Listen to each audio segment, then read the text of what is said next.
భోజనం సిద్ధం చేసేంత సమయంలోనే ఒక శిల్పాన్ని చెక్కారు. ఆశ్చర్యంగా ఉందా?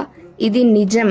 ఆంధ్రప్రదేశ్లోని లేపాక్షిలో మనం ఆ శిల్పాన్ని దర్శించుకోవచ్చు. జక్కన్న, హంపన్న అనే ఇద్దరు శిల్పులు లేపాక్షిలోని వీరభద్రస్వామి ఆలయ నిర్మాణానికి వచ్చారు.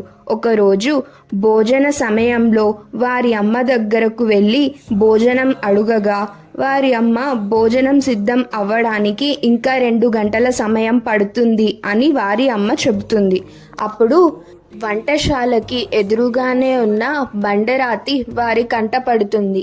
ఈ 2 గంటల సమయం వృధా చేయకుండా వారు ఆ బండరాతిని శివలింగ రూపంలో చెక్కుతారు.